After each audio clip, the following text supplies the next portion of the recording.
Hello, everyone. Welcome back. This is episode 82 of my podcast, Brain Dribble, where being called stupid is honestly more of a compliment than it is an insult at this point, because everyone has their own way of coping with the fucking reality that we live in. And if someone calls me stupid, that just means that I'm firm enough in the way that I live my life to disregard what other people view as smart. And really what he's saying is that I'm jealous. I wish I could be like as stupid as you are, because stupid is completely subjective, you know? I'm stupid for fun. You know, I don't like, the thing is, I don't think I'm actually stupid. I just am willfully ignorant so that I can have the wrong opinion on a lot of things for fun. You know, somebody commented on my TikTok and he's like, I watched like 20 of your videos, which, thank you. That means the grind's paying off. You watched 20 of my videos. Thanks for the engagement. I respond to every TikTok comment and I like every TikTok comment, whether or not it's positive or negative, just so I can get more interaction, because that's the algorithm. So someone goes, I watched like 20 of your videos. Thank you. And all of them are based off of your own fallacies. Why? And this time, a lot of times I'll just like ask another question in response to the question. I'll just like say something that doesn't really make sense as a response. But this time I chose honesty. I said, that's what the show is. I take something and I have the wrong opinion on it for fun. So with that being said, if someone calls me stupid, that just means I'm on the right path. If somebody feels like they need to go out of their way to let me know that I'm on the wrong path, that's the right path to be on, because I'm an individual, I'm a free thinker. I don't bend to the will of corporate media. I don't I don't listen to what people say is smart, because in today's world, can you really trust anything? I was saying this last episode, I don't trust anything I see. Like nothing. I don't trust anything that comes out of anyone's mouth. I don't trust anything that happens. You know, if I see something, I'll believe it when I see it. No, dude, you saw it. But how do you know? You know, there was that thing where if somebody has to report a crime, eyewitness testimony is always super unreliable, because people think that they saw something and then they create a narrative in their own head for what actually happened. And it wasn't at all what happened, which also just might be a clever way to say that people are unreliable, to just make it a question, you know, whether or not something happened. So that could also be that. So you just don't know what anyone's saying. You basically just don't know what anyone's saying, whether it's true or not. And you could just be sitting there like thinking you know something, thinking that everybody accepts something as fact. And then some dude comes around and just blows your whole shit out of the water by calling you stupid. Well, you know what? I think you're stupid. If you believe what people are saying at any point, listen, think for yourself. So I was frustrated about how Kanye, and everybody was talking about Kanye, and it's just amazing how simple it is. Becoming senselessly angry about words that people say makes it way too easy for them to be able to get a rise out of you, because it just eliminates the idea that someone that don't mean what they say, you know? So fuck, I don't know if you could see it. I just lost my train of thought. Giving yourself that weakness for it to be such a easy window to break through, to start controversy. It's never been easier before. It's just like on demand controversy, just go against what people are saying. So I watched Lex Fridman's podcast with Kanye, where pretty much the entire time Kanye is just seeing the world through his own eyes and fails to, in one breath, says that we should sympathize with other people, and then in the other breath fails to sympathize with anyone except himself. And he just sort of makes himself the victim of his choices, talking about how Jews need to fix the contracts that he signed.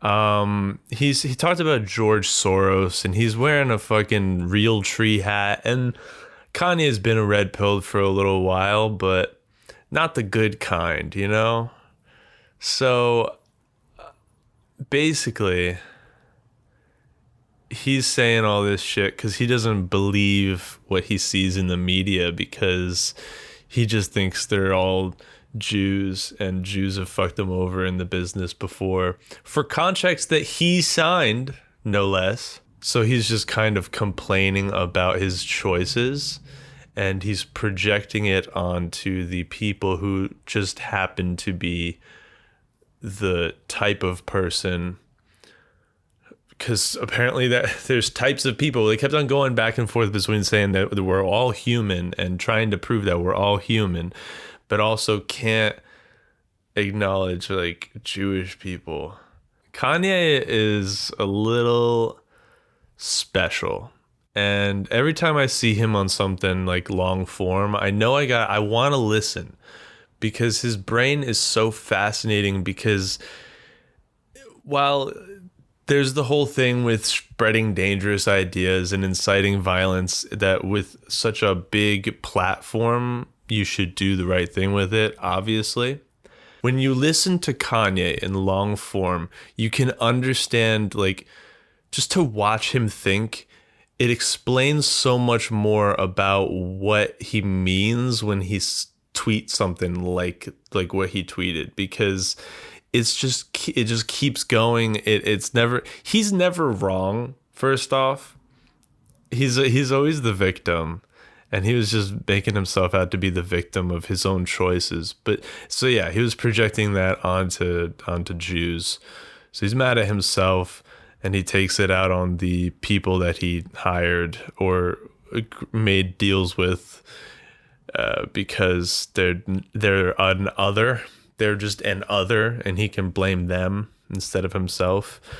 So yeah, that's Kanye, and I hope I did a good job of summarizing that, because it is a 2.5 hour podcast, so it's still fresh on the brain. And I hope that, I guess, if you were interested in hearing about that but didn't want to watch 2.5 hours, that's kind of what it was. The entire time, him refusing to admit that what he said was wrong and dangerous.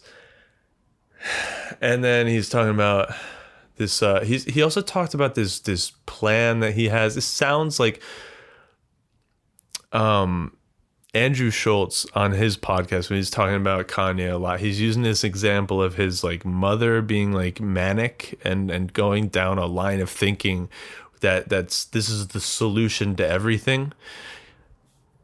He has this plan for some type of like dwelling unit that are these pods with a light at the top, and all your water and light comes through the top of this glass dome. And he's talking about living in a water city. I mean, he's just, he's clearly acting up right now. And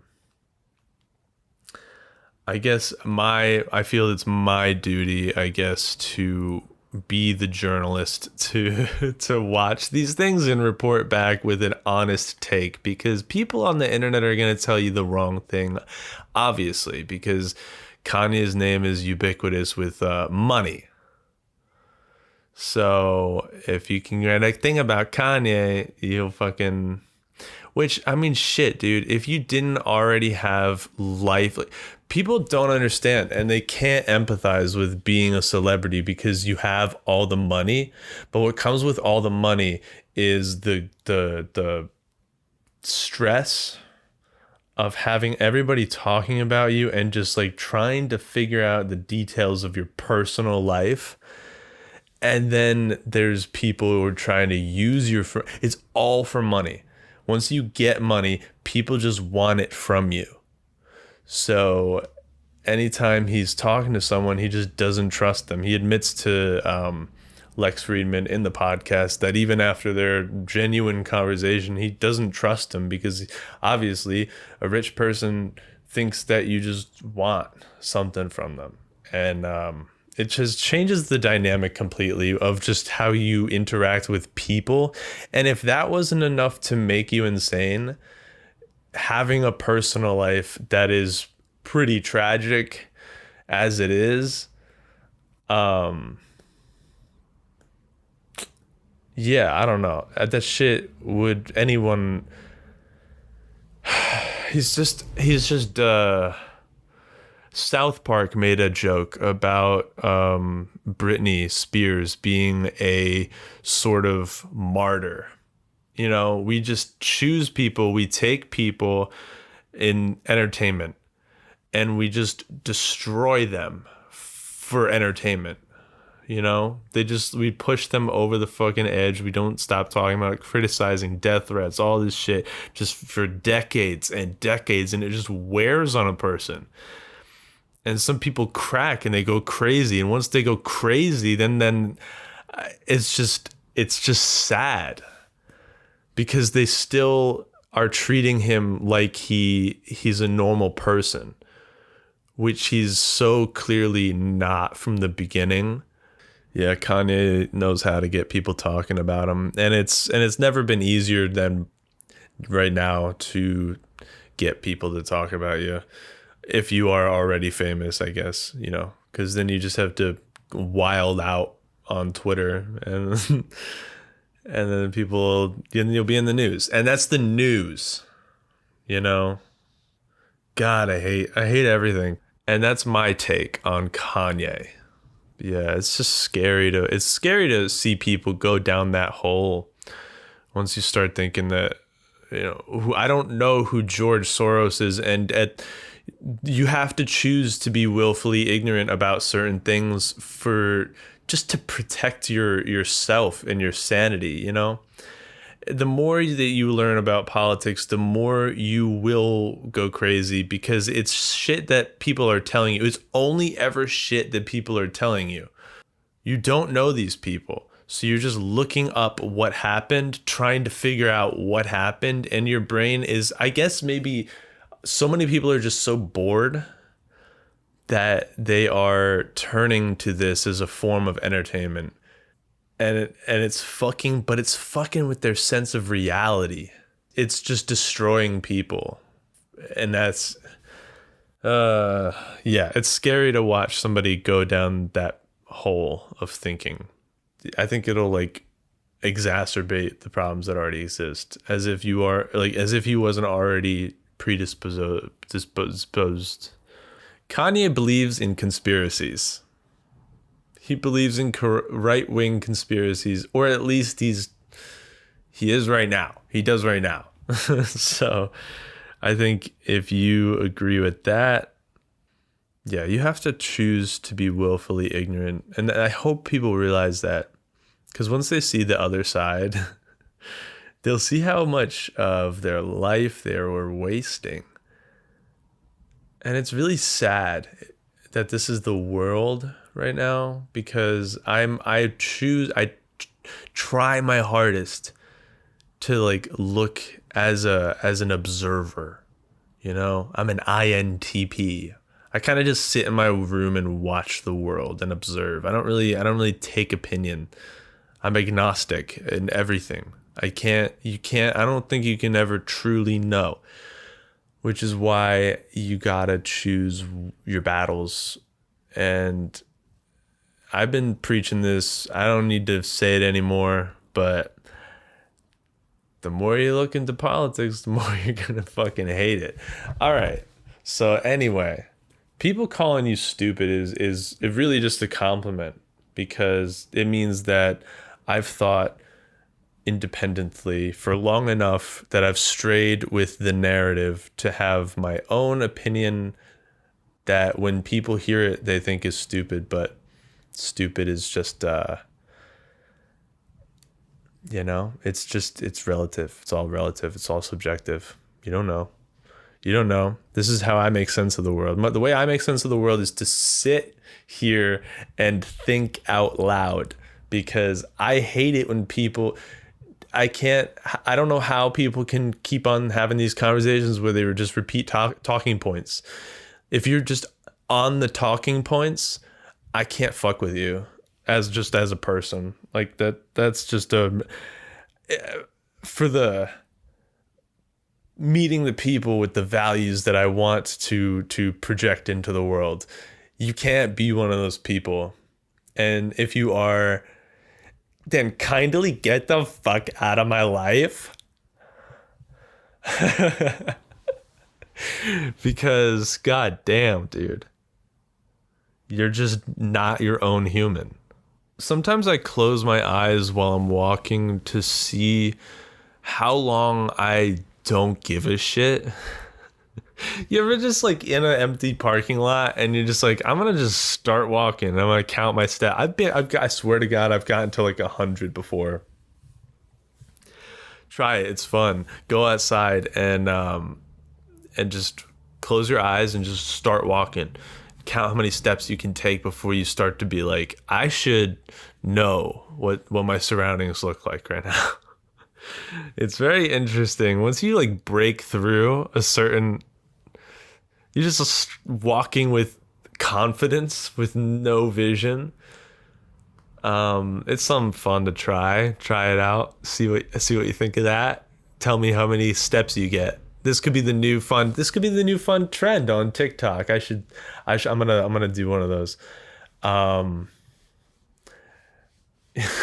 Yeah.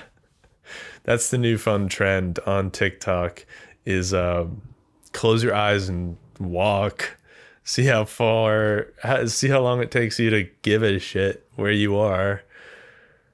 And let me know in the comments how many steps you get to before you open your eyes. I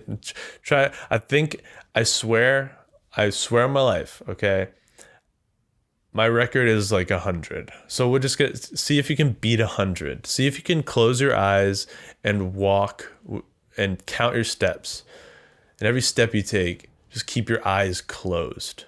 Don't open them. See how many steps you can take before you feel stupid enough that... See how long it takes you to be stupid. And maybe I am stupid. Maybe that is I think that is the definition of no street smarts. Is just to close your eyes and just start walking. Yeah, that's pretty street dumb if you ask me. But see if you can beat 100. Let me know. All right. So I was thinking when I was listening to that podcast with Lex Fridman and Kanye West, and Kanye was talking about abortion being basically a genocide on black people, I couldn't help but think to myself, like, imagine having a culture to mourn the loss of. You know? Because, like, when... I need to say this correctly. Okay, listen, like, hear me out. When black people talk about their culture being erased, and, white people never had a culture to begin with. Like, I grew up eating, this is a sandwich that I would have as a kid. White bread, toasted, with butter on it and cinnamon sugar. Or white bread, always white bread, tuna fish, like tuna salad, and Lay's chips. This is white culture. Chicken, salt and pepper, mashed potatoes, butter, maybe gravy, steamed broccoli with Kraft singles melted over it. So I think I think at least my brand of white people can't empathize with losing culture because we'd have absolutely none. The best food I would eat growing up was when we went out to eat. And you know what? I'm sorry, Mom, but you know you didn't like cooking. You say it all the time. And we all openly didn't like the food you cooked. So it's just, it's brutal honesty. It's just the truth. I do look at growing up and what we ate. Sometimes, best night of the week was pizza night, or like Italian food. It was either that or a lasagna. A good old, that was always a classic. You can't really fuck that one up. But I guess that's the comparison that I'm trying to make, is that I think white people are inherently lacking empathy towards the loss of black culture, like just the way it seems to be getting washed out of society or whatever. We had none. White people didn't have a culture to begin with.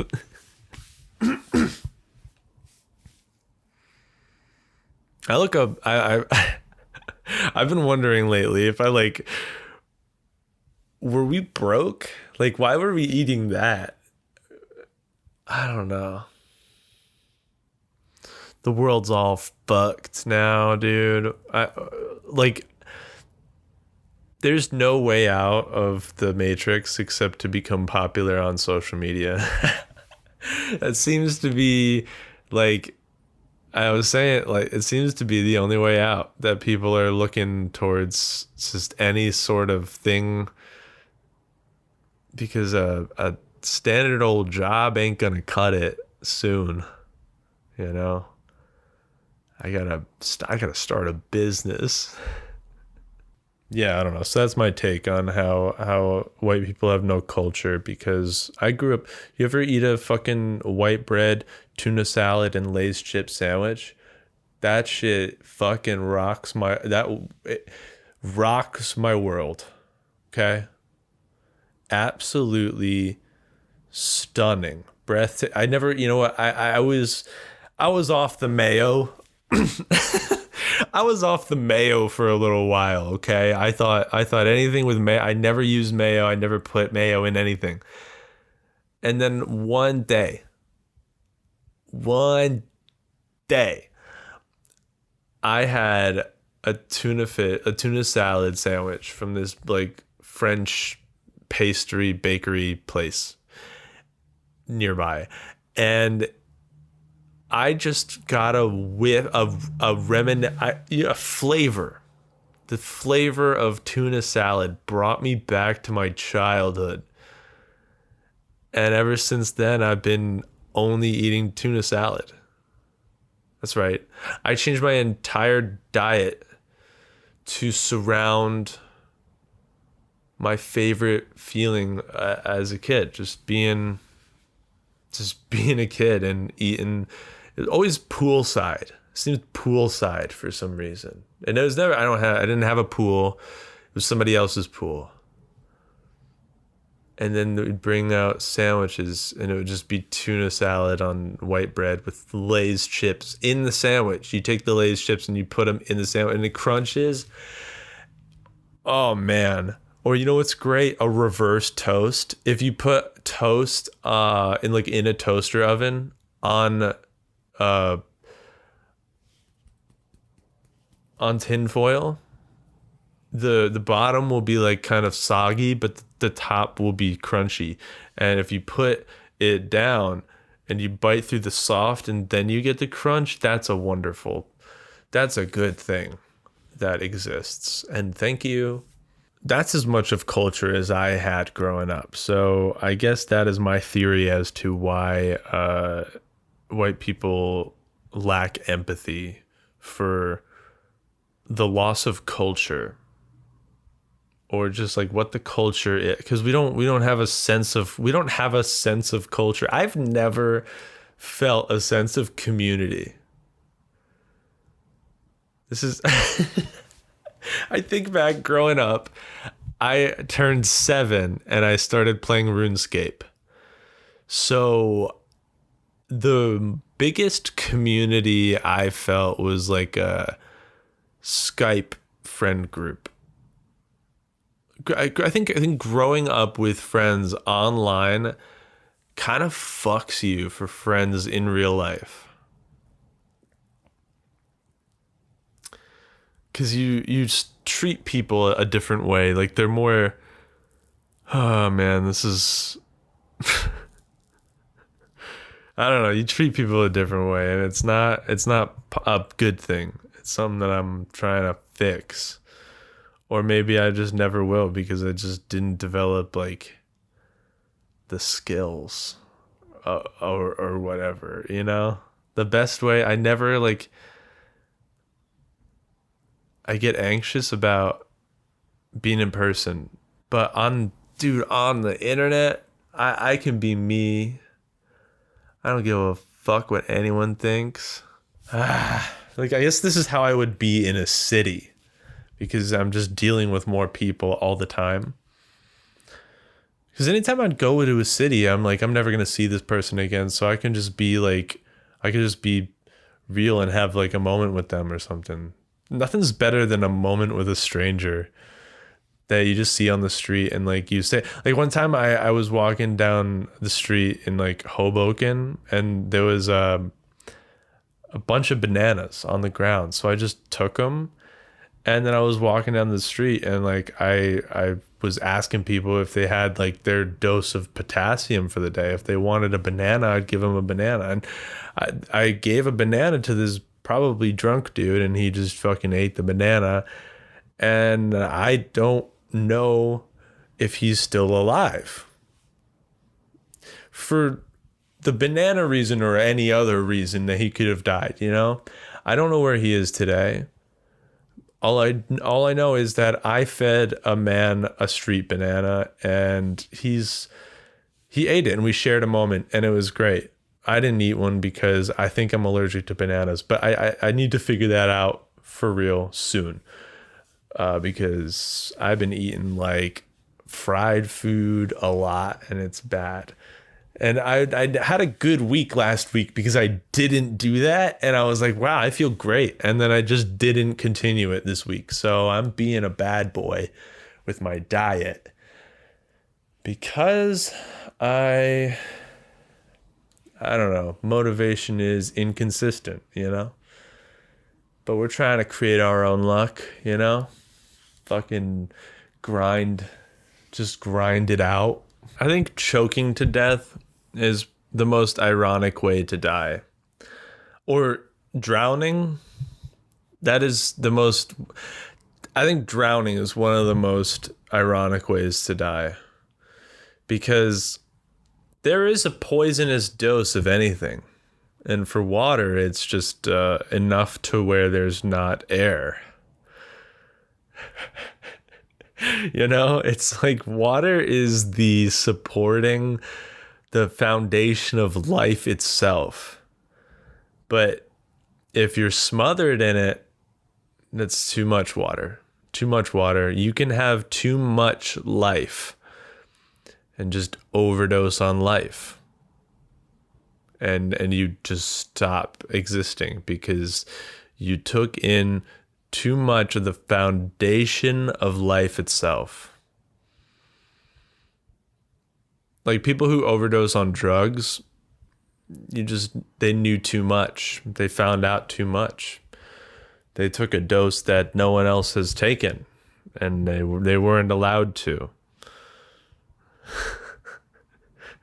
Choking to death or drowning is the most ironic way to die because they both involve doing the action of the thing that you need to do in order to continue living.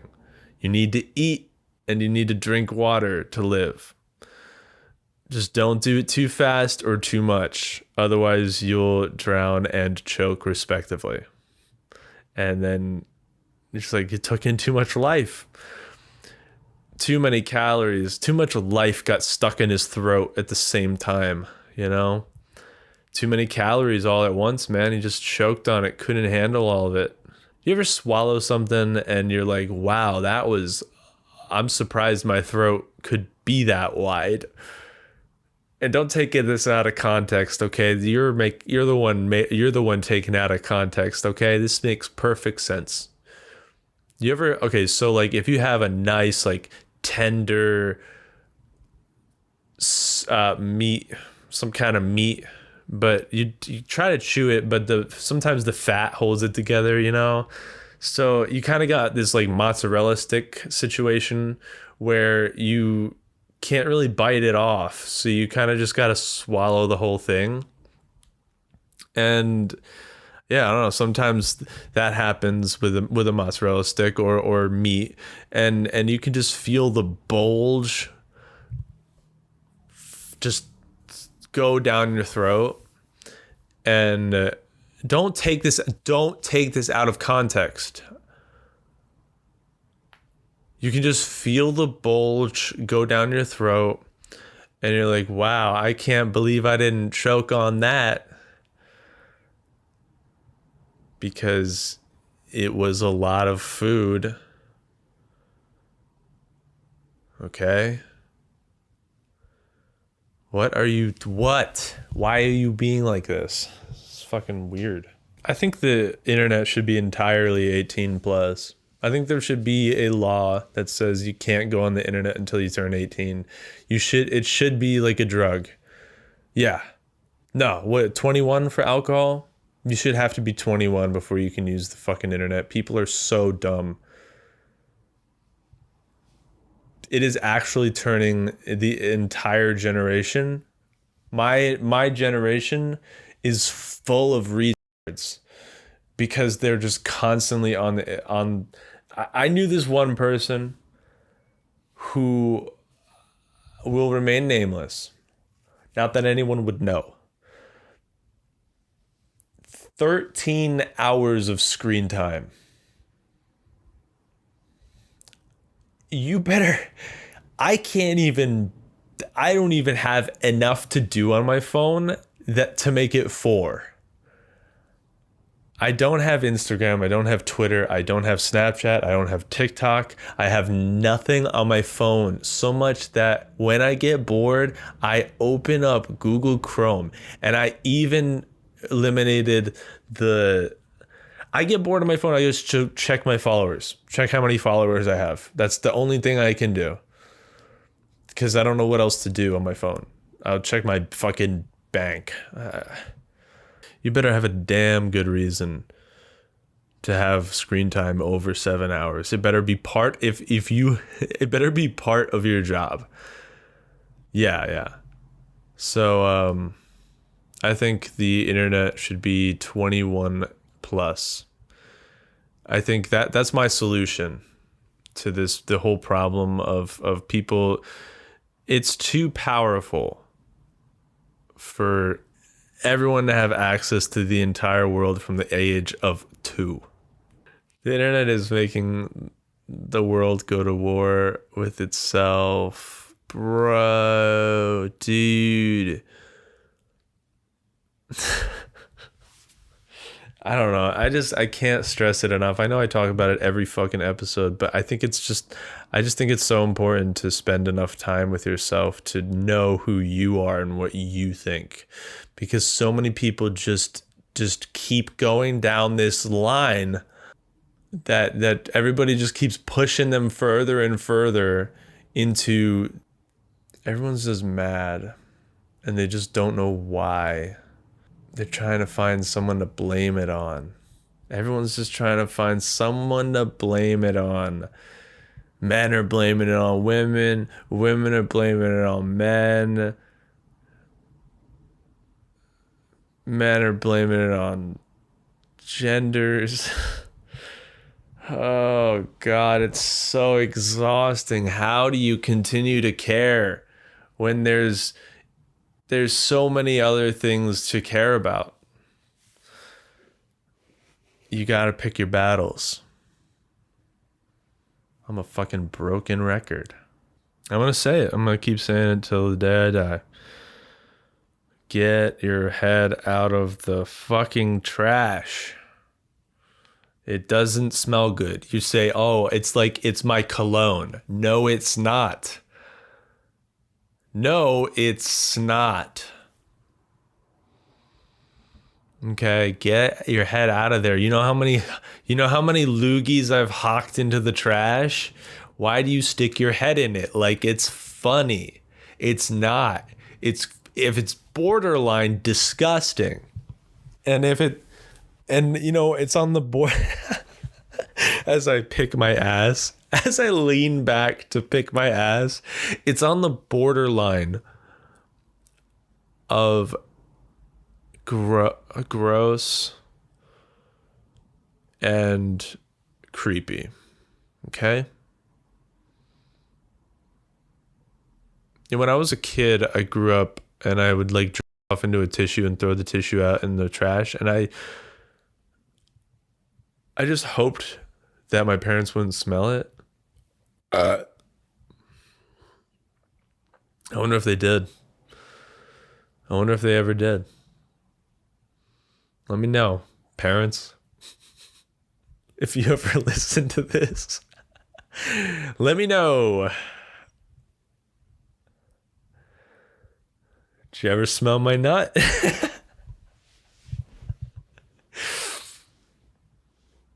Because I know I have.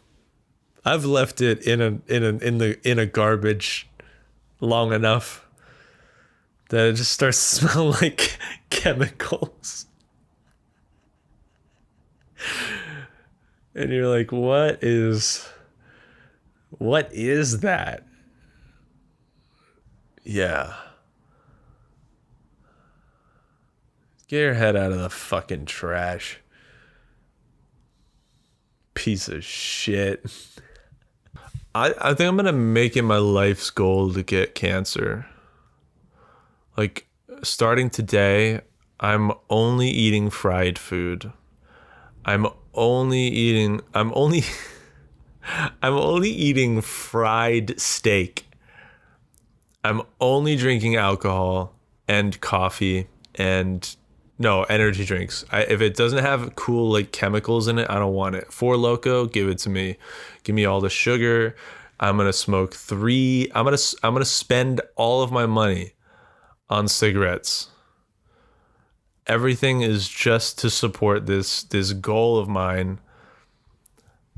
I am going to try and get cancer in any possible way that I can. I think that is a noble life cause. Because at the end of the day, it's all pretty much a gamble. You know, people who have smoked a pack a day their entire life don't get cancer, and then marathon runners do, you know? It's all predisposition. So I say live life to the fullest. I'm doing everything immediately. Like pronto. I'm gonna do it all. in the hopes that one day for Christmas, I go to my doctor and he'll diagnose me with stage 4 leukemia. Leukemia is cancer, right? It's like the bone one. I hope I want to get cancer. That'd be pretty cool. Yeah. I don't know where to go with that anymore. Just said I wanted to get cancer.